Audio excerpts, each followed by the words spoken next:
This message comes from NPR sponsor Discover. If you use debit over credit, get Discover Cashback Debit, a checking account that rewards with cash back on everyday purchases. See terms at discover.com/cashbackdebit. Discover Bank, member FDIC.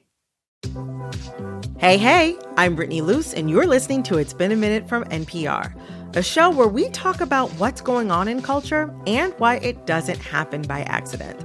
And today, we're looking back at all the great music from 2023. In my humble opinion, it was a great year for music. And my guests, they think so too. Music is better than ever. Better than ever. That's a big claim. That's Nate Sloan, one of the co-hosts of the podcast Switched on Pop. He and his co-host, Charlie Harding, are some of the brightest minds in music journalism today. I sat down with both of them to talk about the big trends this year and to learn what albums are at the top of their own charts. Nate, Charlie, welcome to It's Been a Minute. Thanks for having us. Brittany, so great to be here. Oh my gosh, so happy to have you all here. I personally have enjoyed this year in music, but also I feel like there's been some big shifts and big trends that have been cresting this year that are a little different than what we've seen in the past couple. But before I go on and on about what I think, I would love to hear what you both think were the biggest trends that you saw happening in pop this year. Nate, we'll start with you. What was catching your ears?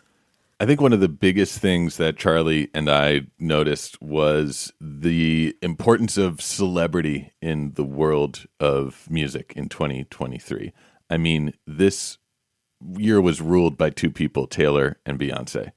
And their celebrity was like a lunar eclipse that just blocked out the sun for so many other artists and cultural moments. Something is happening on the charts that we haven't really seen in a long time, at least, which is that some of the older songs from these artists are coming back onto the charts, right?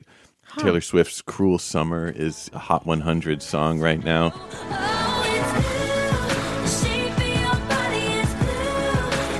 That was a song I had literally never heard before in my life. And then I felt like every time I opened up TikTok, it was staring me in the face. Yeah, these artists are like breaking some of the rules of how the popular music industry works just from like the sheer power of their celebrity. This is kind of a new ecosystem for the music industry. Yeah, we somehow simultaneously live in a world where we have a completely fragmented, non-monoculture. You are constantly discovering new songs on TikTok, and yet it's harder than ever for those artists, I think, to find staying power when there are compounding growth effects for these major celebrities. And I do think that Nate left one big celebrity out. Let's not forget about Barbie. Barbie gave us some of the biggest hits of this year. We had Nicki Minaj and his Ice Spice with Barbie World. Yeah. And I'm bad like the Barbie. I'm a doll, but I still want to party. Pink felt like I'm Dua Lipa, Dance the Night. Watch me dance the night away. We had Billie Eilish with What Was I Made For? What was I made for? Those songs were enormous and tied to one of the, she's not a celebrity, but she's a celebrity, right? Yeah. Barbie. Yeah. That makes me think about something one of my NPR colleagues, Bilal Qureshi, was talking about. He wrote an essay about, Billion Girl Summer, which is basically Taylor, Beyonce, Barbie. Beyonce didn't release any new music this year. She just went on tour. Right. I was actually offended when Renaissance wasn't listed at the Grammys for 2023. And I was like, oh. Yeah, it's like that was last year. So you're like, she was snubbed again. But at the same time, what's so fascinating about 2023 is that there are all these surprising smaller artists who have made their way into the charts, onto the top of streaming and radio play. Like, one of the coolest trends we saw in 2023 sonically was the explosion of Mexican regional music. Artists like Peso Pluma.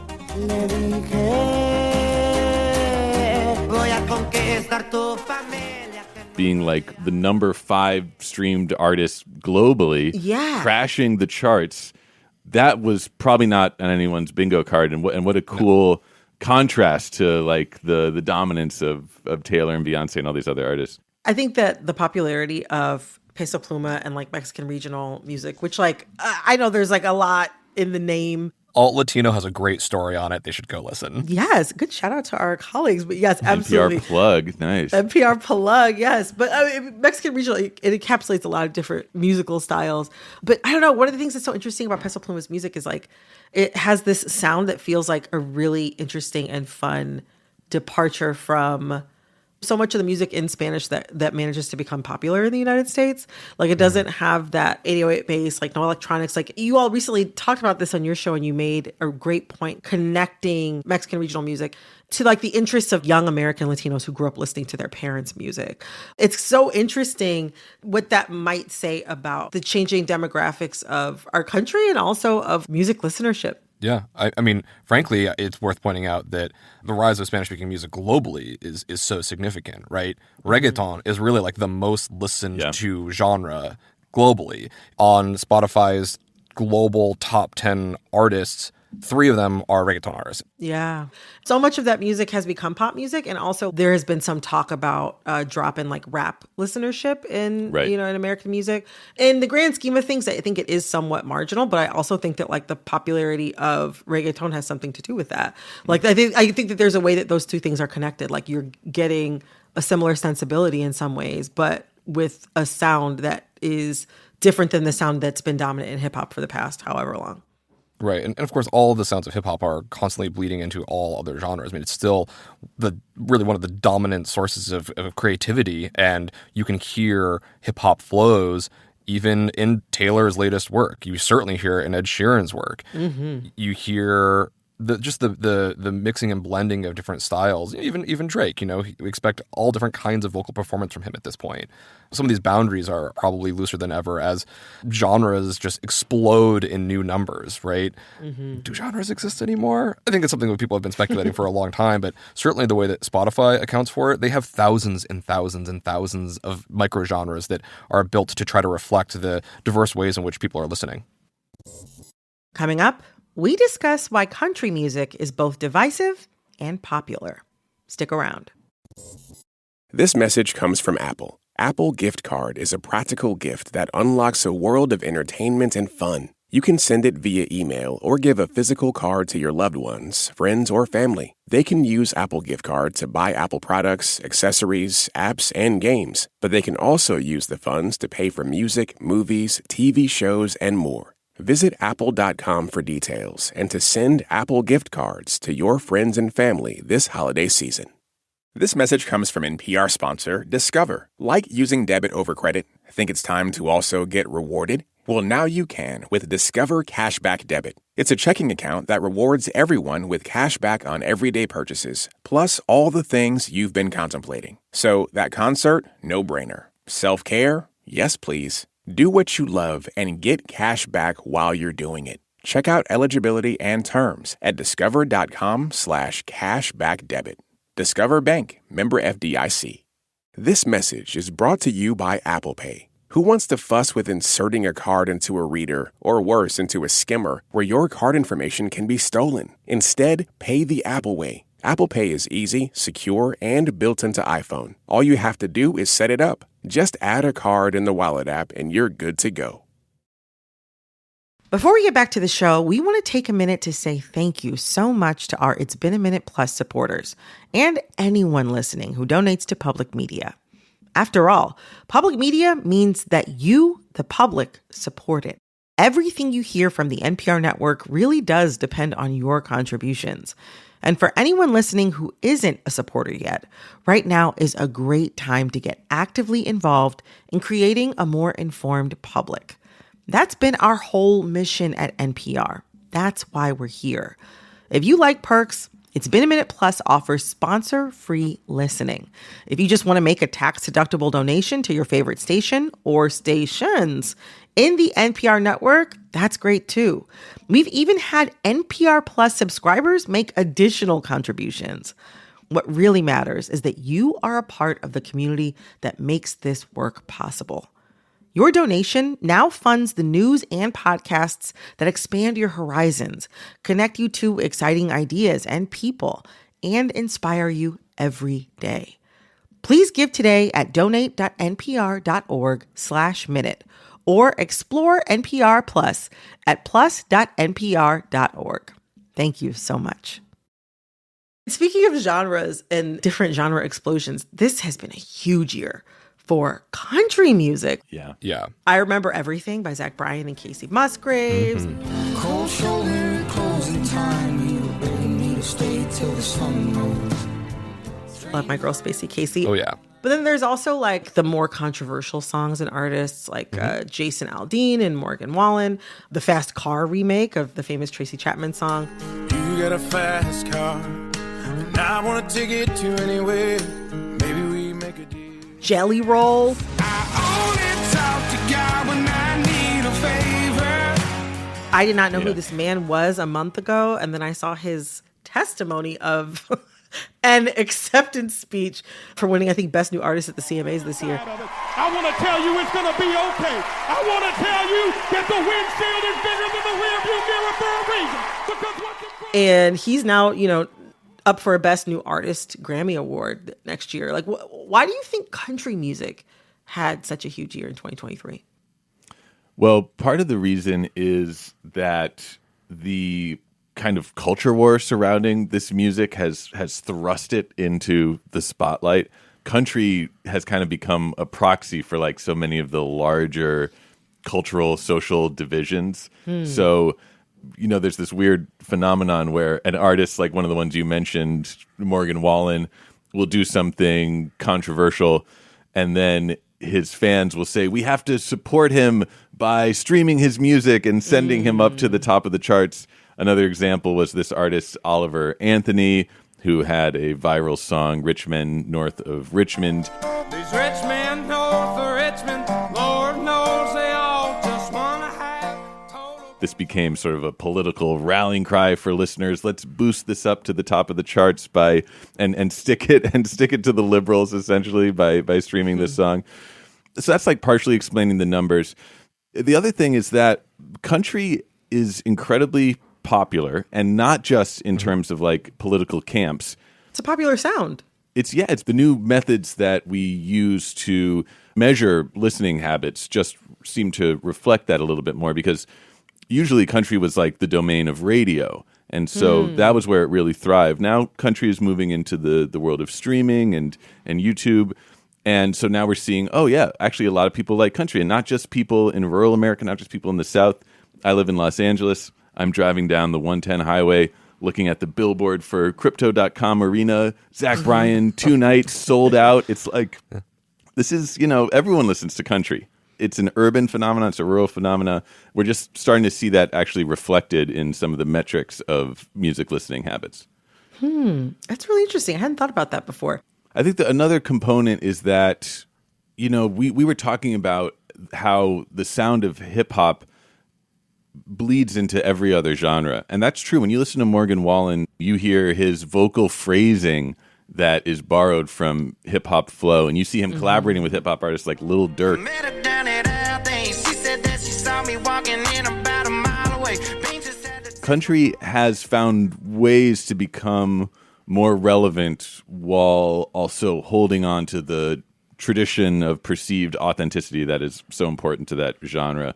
So I think there's like a kind of numbers game in terms of the charts and the listening metrics better reflecting how many people listen to country, and then also artists finding ways to make their music more appealing to a really wide audience. So interesting that you talk about that, because it makes me just think about like, I don't know if this is like something that is happening along gender lines or if it's marking a shift.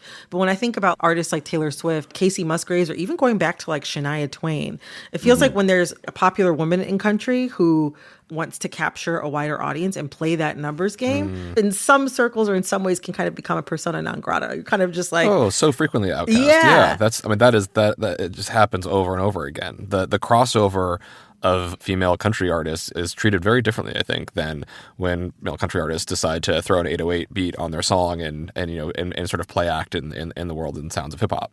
That's so interesting. Jason Aldean has done that. Yeah. His song this year, which includes dog whistles to lynching, try that in a small town. We'll try that in a small town. he previously has used hip hop sounds in his tracks, and him doing this very sort of like 90s maximalist country song today, which might sound authentic, is just showing, an artist who feels very comfortable taking sounds, borrowing, playing with this idea of authenticity, and not having the same kind of vitriol that so many female artists have when they try to reach a larger audience. I want to turn for a second to some music or non-music, depending on who you ask, that's been put out this year by not artists. Ah, right. I feel like this was the year of AI. Yes. Yeah. AI everywhere. But like, I recently saw a video of like this brunette kind of like AI Taylor Swift seeming character called Anna Indiana singing about like burning down her hometown. This town is full of broken dreams, shattered hopes and silent screams. Somebody please help me. I mean, the song was not good. I listened to it. It's It was not not good. good. That felt kind of sinister and weird. But I have to admit, I was kind of tickled by this video that my producer Liam showed me of an AI SpongeBob and Patrick singing Chloe and Hallie's Ungodly Hour. Hit me with your eyes. I ain't never seen that kind of coffee. You walking over here? To me, it was kind of like a good use case for AI music, if there even is one. I'm not sure there is one, but if there is one, it's like a silly little thing that like you're not going to make money from it. It's not really competing with the artist. Yeah. Where are you seeing AI enter into pop? Are consumers into it? How do y'all feel about it? I think AI and music right now is currently in its sort of gimmick phase, right? We're all very curious about this terrifying and enticing new technology, which is actively developing and getting better week by week. Most of the use cases we've seen have been using vocal resynthesis, which is basically make your voice sound like somebody else's voice, right? There was that famous non-Drake song by someone named Ghostwriter. I came in with my ex like Celine or the flex. I think the story of that song was mostly driven by, oh, wow, you can impersonate someone else. That's kind of scary. And in reality, the person had to still write that song, do the rap, have a good flow. There have been plenty of other examples of silly, make a cartoon character sing like a rapper or what have you. So we're in the gimmick phase. I was asked by our podcasting friends at the Vergecast to go and try to make an AI song. And so I partnered up with a producer named Ian Kimmel, and we tried our very best to use only AI tools to produce a song, and all it did was make it significantly harder to try to make something any bit useful. All of the existing tools that musicians have today, I think, are significantly better than the AI tools that exist for making music at this moment. But as I said, they're changing rapidly. There's probably a couple of counterexamples, things like stem removal, where you can remove a vocal from an instrumentation. That's something new that you couldn't do before. There are some AI plugins that help you maybe get to a finished product a little bit faster. But I think for professional musicians, there's not very many AI tools that are useful yet. Doesn't mean that it's not going to radically change. I just think that we are in this gimmick period, but watch that space. It's going to change very rapidly. In terms of being able to sustain a living, how is AI going to affect that? That's something that came up in the actors and writer strikes in Hollywood. Yeah. It's something that it should concern musicians as well. Also makes me think about Spotify. Spotify announced that it's going to pay artists even less in royalties. And obviously, Spotify is not the only, music streaming service that you could use, but it's arguably the most prominent one that's affecting artists from the top to the bottom. But even like indie artists are concerned about the platform Bandcamp after a bunch of its staff was laid off this year. So it kind of seems like in many ways, music streaming is bleaker than ever. How are you seeing that affect the artists making these songs that we all love so much? I think the music streaming ecosystem is definitely at a maturation part of its business cycle. They have accumulated many of the potential users that they're going to sign up. And so growth is going to likely slow. And so they have to raise prices. They have to figure out how to appease their partners, labels and artists. I do think the Spotify pricing story is a bit misunderstood. Spotify announced that they're going to be changing the way that they pay. If you get less than 1,000 streams a year, the equivalent of like less than $5. They're not going to pay that out. And part of the reason why is that the distribution partners that they then pay to, places like DistroKid, don't even pay you until you reach a certain dollar figure anyway. Basically, there's like all these pennies and dollars floating around the music ecosystem that are equivalent to millions and millions of dollars, but are kind of like sitting in bank accounts of distributors. And so what Spotify is doing is basically saying you have to earn a certain number of listens. You're gonna have to get paid out at least like $10 or so, roughly. And all that money that is not going to be received for the under 1,000 listens, that will actually go back into the pool of payments for all of the rest of the artists who do have over 1,000 listens. So hopefully those who are getting more listens will get paid more, and this sort of rounding error they're trying to account for. I think it's been a bit overblown. Bandcamp is a much more serious issue where if you're an independent artist, you probably rely heavily on Bandcamp as a place to sell your materials. And the fact that company keeps getting bought and sold and gutted, I think will have a much more even significant impact on the indie music scene going forward.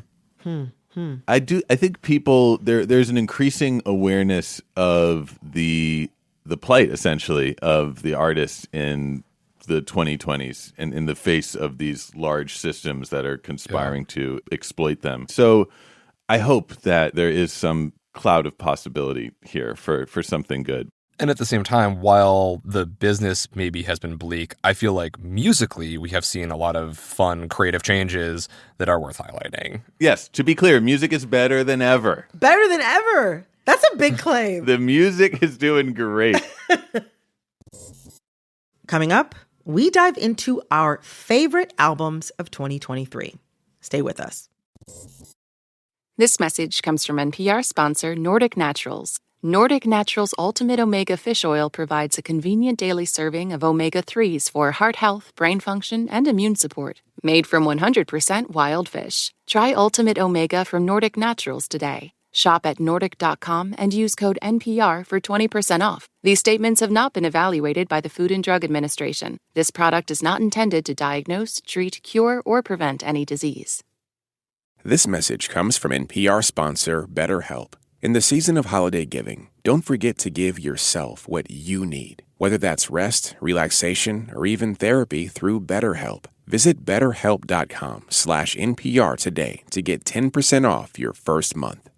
This message comes from Meta for Work. It's not just sci-fi anymore. Virtual and mixed reality are transforming how business works. Architects can use mixed reality to walk through buildings that aren't even built yet. People from around the world can work shoulder to shoulder in virtual spaces, and all sorts of professionals are getting hands-on training in safer, more cost-effective virtual environments. Meta for Work. Work smarter, closer, safer together. Learn more at forwork.meta.com. The following message comes from NPR sponsor MassMutual. The MassMutual Foundation empowers local nonprofits to increase financial resilience in their communities. Board member Dorothy Varon explains why building these partnerships is key.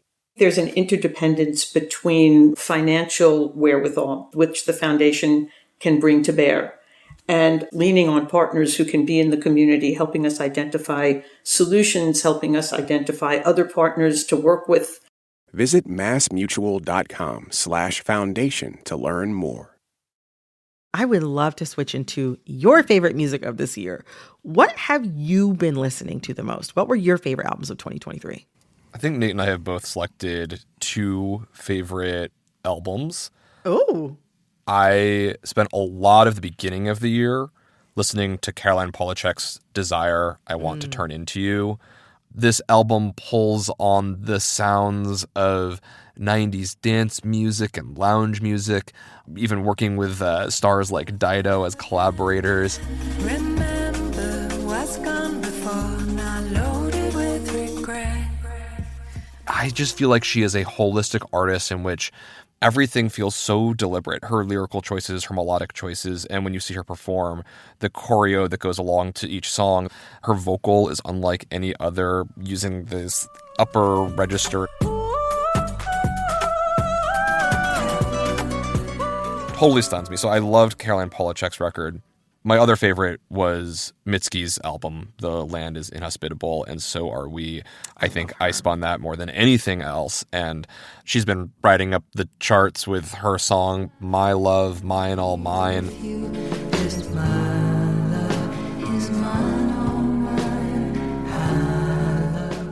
Which was, again, a TikTok hit, but has been on the Hot 100. And for me is my future nostalgia. Wait, the Dua Lipa album? Yeah. Please explain. I think it sounds like the future and nostalgia because on My Love, Mine, All Mine, she's contemplating what happens after death. She's singing out into the heavens. Tell me if I could send up my heart to you, so when I die, which I must do. She's thinking about what happens centuries into the future while using sounds of the past. It sounds like this dusty, grainy, old recording. She is using the pedal steel to evoke this sort of ghostly aura to the song. And so sonically, it feels like we're in the past. Lyrically, we're in the future. She makes these sounds that feel like they are totally timeless. So that's why it's future nostalgia to me. Ooh, I like that. Those are good choices. What about you, Nate? My first favorite album, it's SZA's SOS. I've been listening to it the entire year. You're responsible for her streaming numbers. Yeah, well, songs like Kill Bill and Snooze are still like in the top 10. When I'm with you, how can I snooze and miss the moment you just It is a remarkable run she's had, especially because I find this record to be one of the more experimental and progressive like hit records of recent vintage. The way that SZA creates her melodies is so unexpected and goes in these directions that you can never predict. It's a nice analog to her lyrics, which are so vulnerable and open. There's a way that when I listen to this, I'm like, wow, this is the antidote to the melodic math approach of people like Taylor Swift, where every syllable is kind of perfectly placed. Her music just like kind of flows and expands and contracts in this really organic way. And I love that people are connecting with it. I'm a huge fan of the album. It ranges from R&B to emo and everything in between.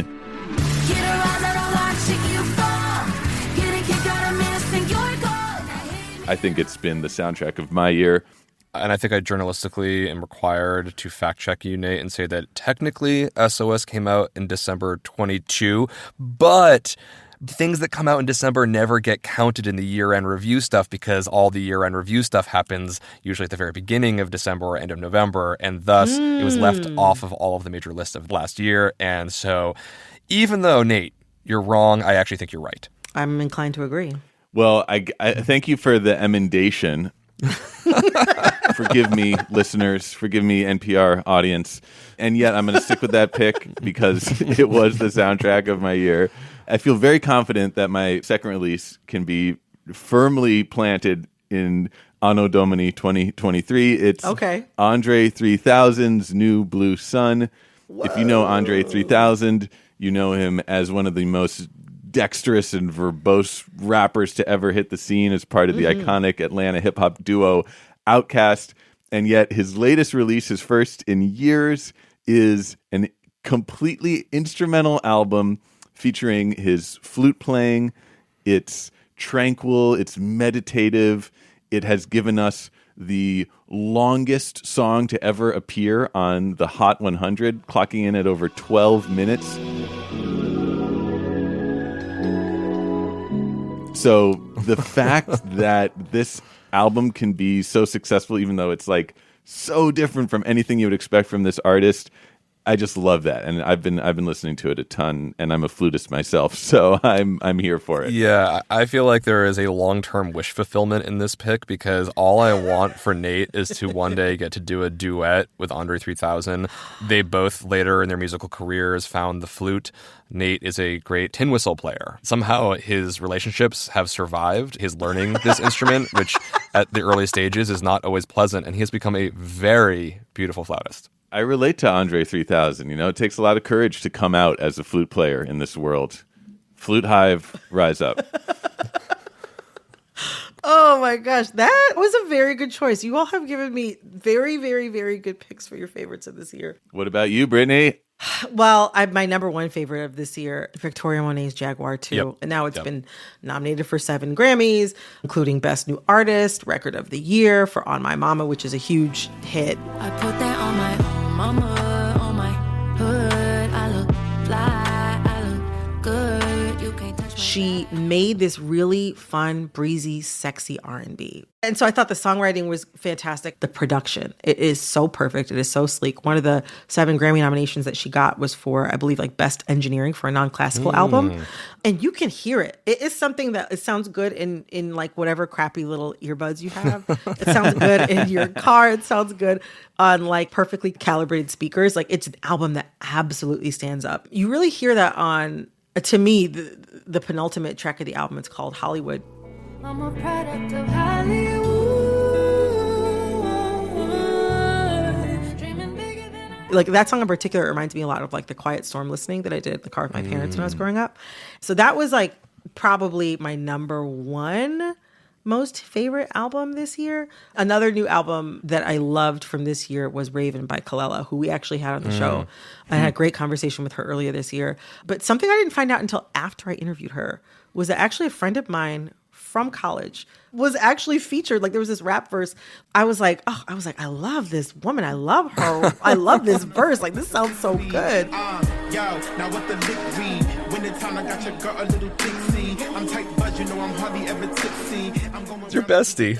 Yeah, that's my friend, Rara Gabor. But yeah, I thought that like the album itself was so beautiful. She has this most beautiful like songbird voice. She knows exactly how to layer it. Not gonna read your mind. Give me something to say. I will wait on... I have been a longtime fan of Kalela, and so I was really excited for this album. And I've been listening to it. I've been bumping that all year. So yeah, those were like my 2 of my favorite albums of the year. And 2 Love of it. like my most listened to artists according to Spotify, which again, they didn't put Steely Dan in there. So I'm like, can I trust you? Can I trust you?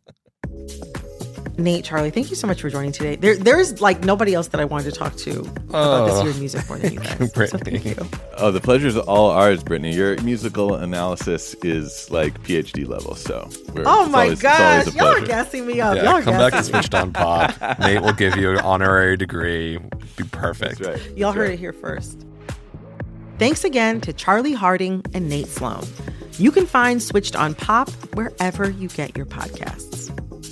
This episode of It's Been a Minute was produced by Liam McBain. Our editor is Jessica Placzek.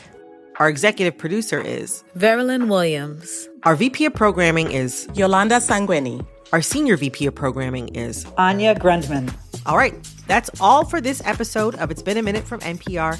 I'm Brittany Luse. Talk soon.